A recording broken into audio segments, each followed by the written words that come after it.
Good afternoon to you. It is Sunday, October 23rd at 4:20 p.m. It's your host, Boiler Dowd, here with a belated recap of Purdue's 35-24 loss in Madison to Wisconsin. But before I dig in a little bit, let me thank our sponsors, Martin Vintage. Head over to martinvintage.com. Enter Boiled at checkout. After you purchase something, get 15% off. They have a new shirt. It's got an old-timey Purdue Pete with some new stuff in the background. It's got the, well, not that new, I guess, to most of you. It's got the bell tower over this shoulder, and then the engineering fountain behind him. Old-timey Pete. Looks like he's from the 50s. Pretty cool blend of the old and the new, but that's one of the things that Martin Vintage is really proud of. They also have a couple things that I own in my my t-shirt drawer, t-shirt shelf. Check them out. Enter Boil at checkout, martinvintage.com. And then, of course, when you're on campus next time, head over to AJ's on Vine. It's eataj's.com if you want to order ahead. Get a burger, get a pint, get some mac and cheese bites, get some funnel cake fries like Anish and Jay talked about during the Handsome Hour earlier this week, earlier this week, I guess. And you'll enjoy yourself. You have a good time there. Thanks you to those who are tuning in live. So I tried to wait 24 hours. I didn't get to 24 hours, but a friend of mine texted me middle of the morning. He said, "You've waited longer than you usually do." Not really. I mean, when they lose, I try to keep it cool. Hold on, let me adjust up really quickly. There we go. Get my thermostat out of there. Yeah. Sorry, when you're a one-man production team, some things happen. Anyway, I'll just tell you my first gut feeling, my emotion, my reply, my honest reaction to this game. It infuriated me, and I tried to cool off for a while, and I did cool off for a while, and I got to the point where I was like being real sarcastic. Got past the point where I was being real sarcastic in text messages and stuff like that. Tried to stay off Twitter with any post-game comments. Just didn't think that would do any good. But yeah, this one pisses me off, and I know I am positive everybody who plays for Purdue, coaches for Purdue, is much more competitive person than me. Sure that those guys bleed for the program, but I don't get it. I just don't get it. If Wisconsin was ever primed for the picking and ready to stop this ridiculous streak, it was yesterday, and Purdue couldn't even get close. They didn't compete. That's really hard. That's hard to swallow. I think it's hard to swallow for anybody. I mean, you watch a guy who is an all-conference quarterback play his worst or second worst game at Purdue.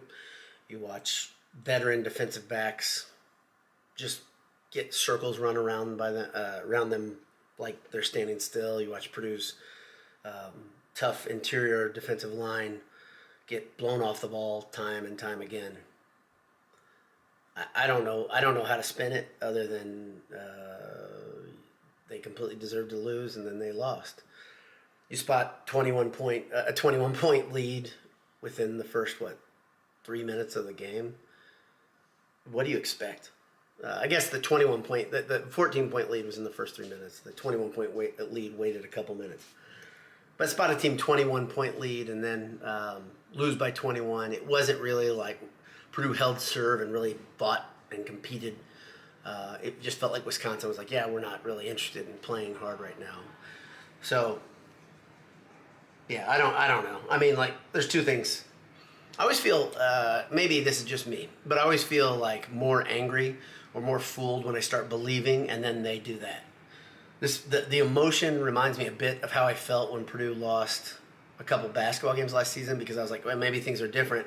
And Purdue's like really, I mean, early, let's say December, January for the basketball team. And I was like, okay, maybe things are different, and this team is really going to get over the top. By the time March rolled around last year, I just didn't think that team had the juice. I think I documented that here.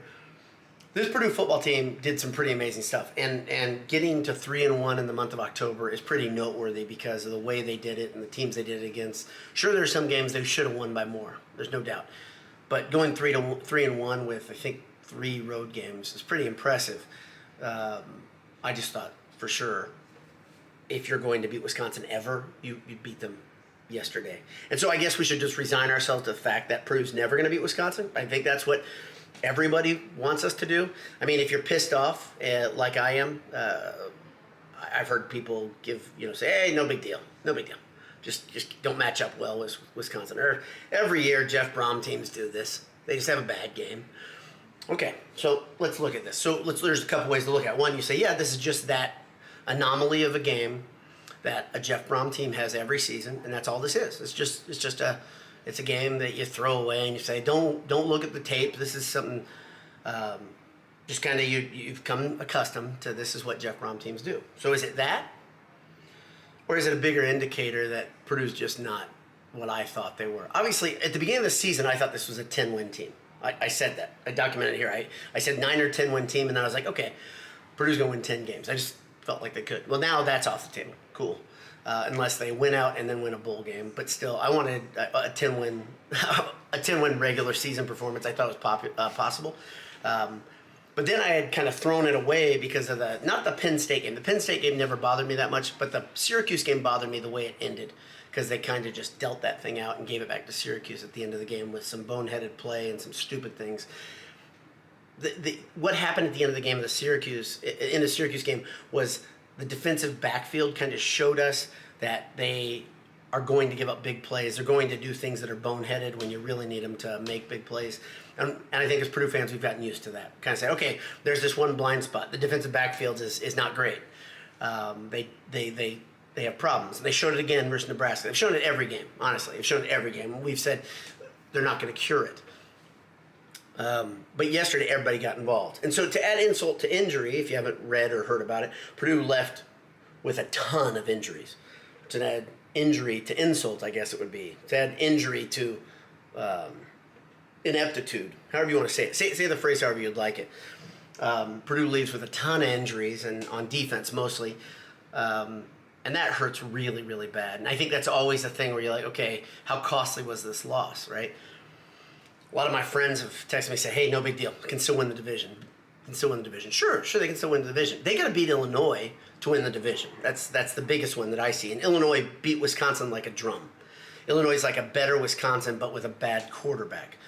Mertz yesterday, Purdue's defensive backfield, made Mertz look like he was John Elway in his prime. He just looked super efficient, just kind of methodically picked him apart. Mertz is an okay quarterback. He was a highly touted recruit, but he's an okay quarterback. He's had, 2 really good games in his career. One of them was during the COVID year where everybody said, crown him, he's going to win the damn Heisman. And he hasn't shown much of that.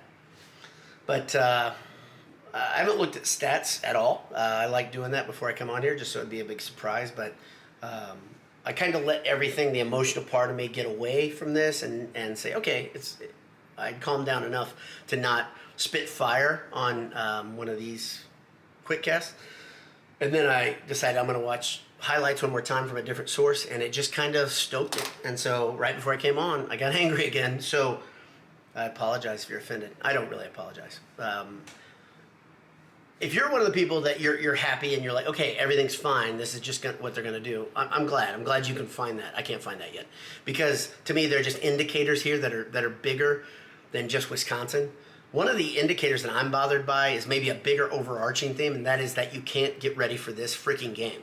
That bothers me more than anything, because this is one of those that puts you another step closer to a division title, and it puts to bed a massive, massive pain in the ass that Purdue's football program has had for 20 years. It goes back to 2003, and my photo for this post was Ben Jones celebrating the overtime victory, the field goal, I believe.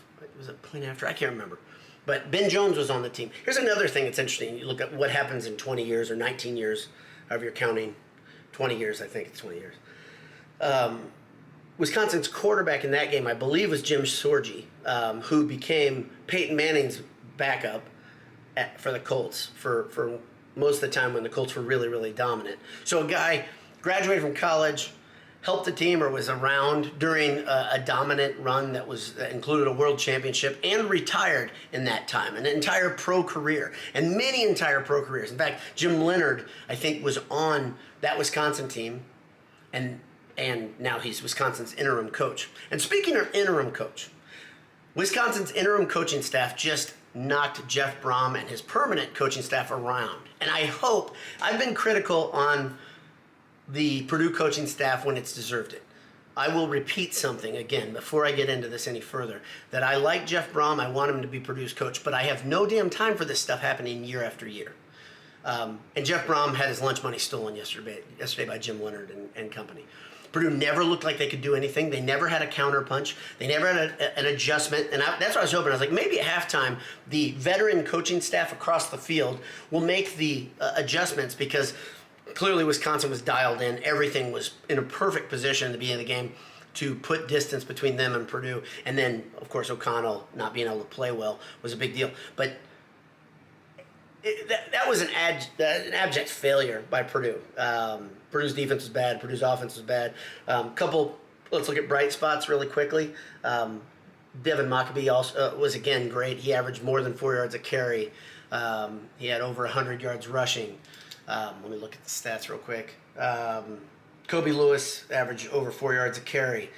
Aiden O'Connell had 300 yards passing, but I think he completed 60-something percentage of passes. 1 touchdown, 3 interceptions. Awful game. Second worst game as a Purdue quarterback. The other one, I think, was in 21. He had 3 interceptions in that one. I don't know which game that was. Charlie Jones had 10 receptions. He's hobbled. He's playing through pain. 105 yards. No touchdowns. Payne Durham had a one-handed, that was a great play. Payne Durham had a one-handed touchdown reception. I think it was his left hand. Awesome play. Purdue missed another field goal. That was an important one. I saw one grade. Carmen gave the special teams a B. That field goal was pretty important to me, the one he missed early in the game. It wasn't that deep of a field goal, and it just kind of felt like early the wheels were off, and that was part of the reason, part of the story, right? At that point you had Wisconsin gashing Purdue, doing anything they wanted to. That's the thing that's bothered me so much about the Wisconsin domination over Purdue. Generally in this series, and generally in the last decade, it has been Wisconsin teams that are notably better physically than Purdue. Bigger, stronger, faster, whatever. This Purdue team looked like they could compete, go toe-to-toe with them in the trenches. And I base that on, not on just pie in the sky, but on the fact that Purdue looked really the part versus Minnesota. And maybe that's because Purdue was a little healthier at that point, or maybe it's because Purdue didn't have a big pasta dinner before the game.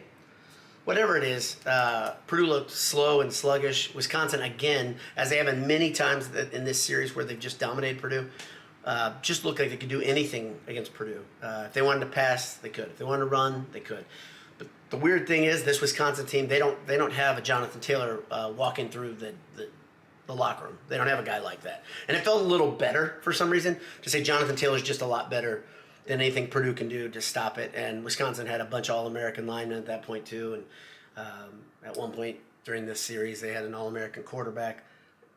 None of that's the case. So Purdue, they fall to 5-3 on the season. Everything's still in front of them. That's the way the optimists can look at it that way. I'm glad you guys are out there. They have to beat Iowa, Illinois, missing somebody in division. They also have Northwestern and IU. I know I'm missing one game. But they have a bye game before that. The next game is Iowa after the bye. That's a big deal. That bye is really, really good. A lot of guys are going to get to rest who have needed rest. A lot of guys may be injured to the point where they might not be able to play even in 2 weeks. The good news is Iowa only plays on one side of the ball. They continue to do that. So unless, maybe Aiden O'Connell will miss the linebackers again. They'll throw pick sixes. I mean, it's an uncharacteristic. It's not real fair to put this all at Aiden O'Connell's feet because he's been so good and so steady. And he continues to be who he is, where he is a guy that, I don't want to say unflappable, but he's close. And he's cool under pressure.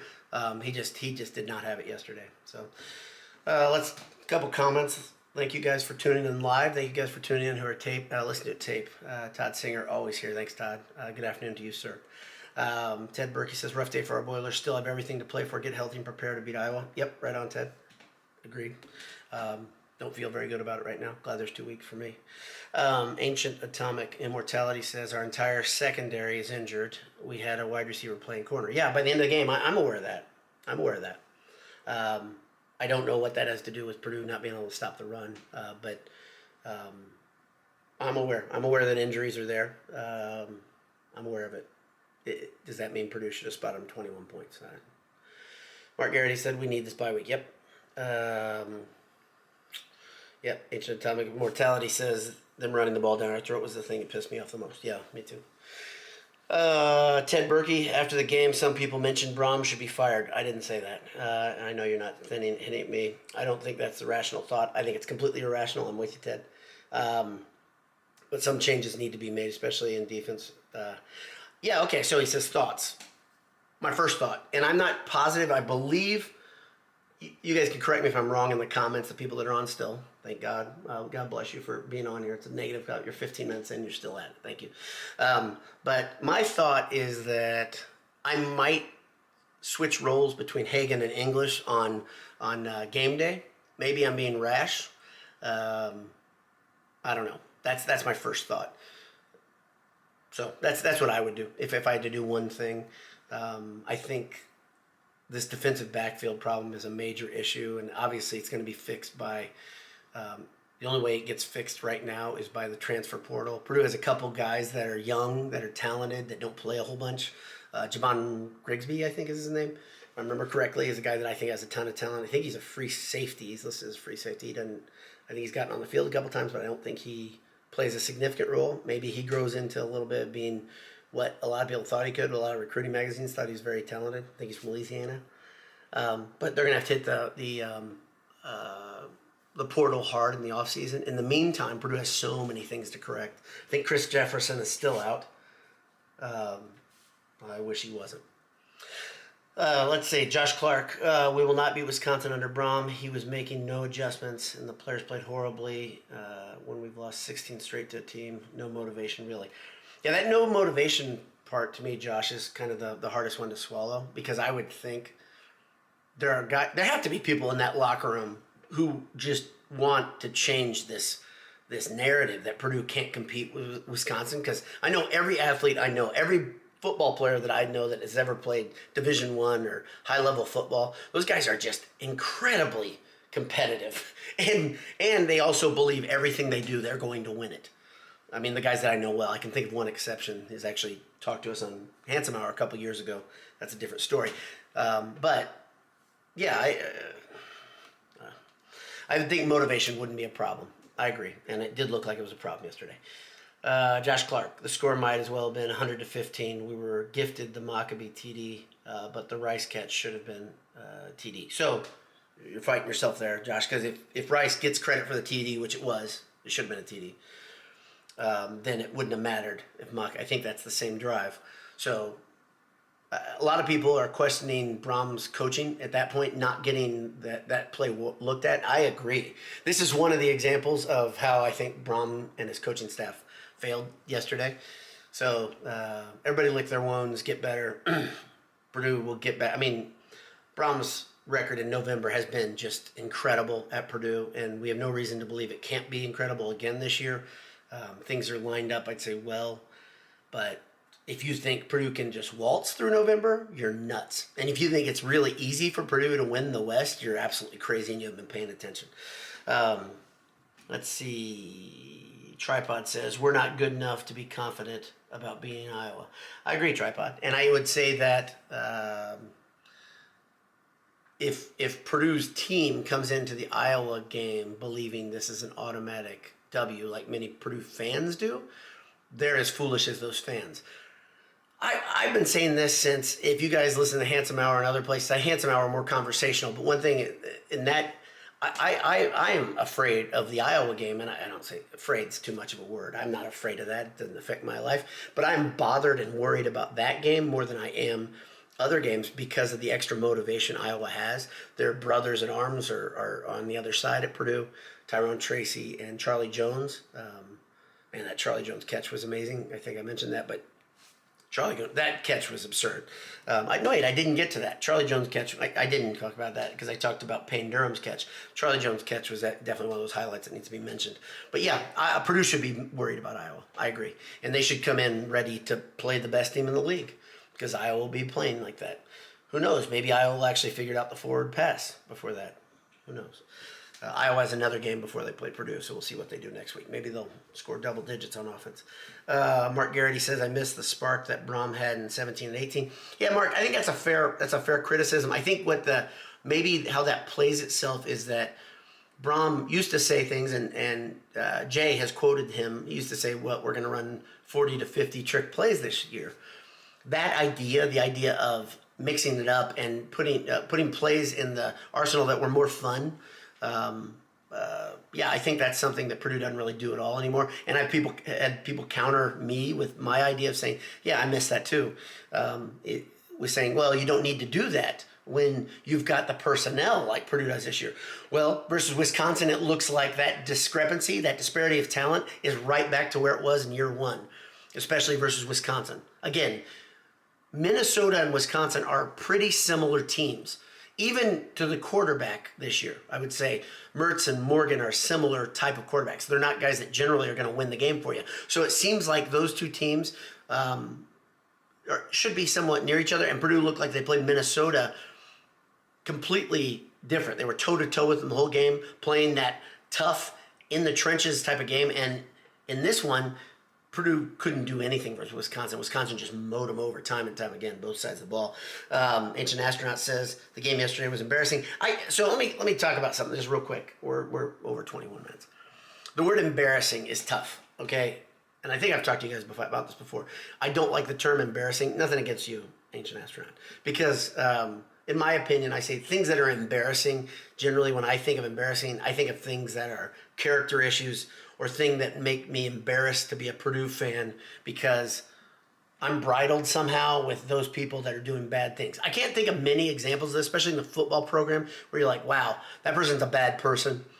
They still are wearing Purdue. Purdue didn't make any actions, kick them off the team, kick them off the campus, that sort of thing. That's where I think. Or a coach says something that's so outlandish and so awful and so, just a stupid thing that like a kid would say, and we've heard coaches for other schools say that type of thing, where you're like, okay, that's embarrassing. I don't think it's embarrassing to lose a game, but I do think on some level, let's put this in another place. I'm not embarrassed about Purdue's football team, okay? Losing this Wisconsin. I'm mad. I'm probably way more mad than I should be. I'm 47 years old. You guys know that. So, but the idea of being embarrassed by these kids, I'm not embarrassed by them. I don't think they gave up. I just think they looked like they were outmatched. They looked like they didn't care. I hate saying that. I'm not going to say that. So let me retract that. It got out of my mouth. I thought they would be more motivated to win that game yesterday. Now, should Jeff Brom be somewhat embarrassed at the fact that he can't do any better than that? And I say he's the coach. He's the guy getting paid millions of dollars. He should take it very personal. Something that was great during the radio broadcast is, can't remember who said it. They said in the second half, you should come in and take this very personal. And I agree with that phrasing, where those players should say, I'm sick of getting pushed around. I'm done with that guy beating me across the way. I'm done with anything 50-50, us losing. Take it personally, and then say, I'm not going to allow that to happen anymore, right? But to say embarrassed, sorry, I went way too deep into that. You didn't ask for that. It's not your fault. Nathan Anderson says, the goal of beating Wisconsin may be the last demon slayed. Winning the West and Big Ten seasons probably happens first. Very good point, Nathan. You and I have talked many times virtually. Sadly, I don't think we've met in person. But yes, that demon slayed, that's something that I think you've said that. I know I've said that multiple times. The idea that Brom has been slaying those demons year after year. He's done some things where it's like, okay, he couldn't do that, couldn't get over that, couldn't do that, and he did it. Couldn't do that, and he did it. Wisconsin is something that it's not only a Jeff Brom problem, it's a Purdue football problem that's gone on way too long. And there have been way too many opportunities. This was the best opportunity, though, and I think that's why everybody's so bothered. Well, I'm at 24 minutes. I do appreciate, again, our sponsors, Martin Vintage and AJ's, and I appreciate you guys for tuning in live. Let's see. Yeah, Let me say one more thing. I saw a comment from the Handsome Hour earlier in the week. Somebody went and commented after the loss yesterday. It said, my daughter or son, can't remember, sorry, is a freshman at Purdue, and they weren't born the last time Purdue beat Wisconsin. And that type of thing, again, I've talked about a couple things the last time Purdue beat Wisconsin, what was happening in the world. That human didn't exist. And my son is a junior in high school, and he was not born yet. He grows up in a world that it's impossible for Purdue to beat Wisconsin. To all you Purdue fans that went, because it looked like there was a decent amount of you guys there, and a lot of them obviously they showed them on TV because they were dumbfounded, couldn't believe it happened that way, couldn't believe the game unfolded that way. You don't travel to Madison to see that type of loss. But a lot of those were parents, so they're great. You know, they're supporting their kids. That's awesome. It's great. It's a different level of dedication, obviously. But the Purdue fans that just came from West Lafayette to go see a game in Madison, or the people that came from Central Indiana, or wherever, if you came, maybe you live up in Milwaukee and you're Purdue, you're a Boilerbacker, and easy to get there, good. But I'm told that is a brutal place to watch a game. I've been told by multiple people the women will curse you down if you're going up an aisle in the opponent's gear. It's not just Purdue, it's just the way they handle things, just all class. But man, that has to sting, man. And I appreciate anybody who went there. I look at things in a lot different way. If I go to a road game, I want it to be like, okay, yeah, this is going to be a fun afternoon. I've been to Illinois, I've been Northwestern, been Michigan State, been to Michigan, been Ohio State, been to, never been to Rutgers, been to Penn State. Purdue hasn't won all these games, but I felt good for one reason or nothing to go to it. I saw Drew Brees get his can kicked around Happy Valley. At Penn State. So I saw that. And when I was in school, when you're a student, obviously you'll go to road games a little bit quicker. And I went to Ohio State. Purdue got just shellacked by Ohio State back in fall of '94. So, I've been to losses, of course. I saw Purdue get crushed with Kyle Orton in the Big House in Michigan. So I've been there. That's not a lot of fun. But Wisconsin, to me, has a special place in my heart right now for bad juju. I don't feel good about this one. The old thing that we talked about for years, put this one in Sharpie.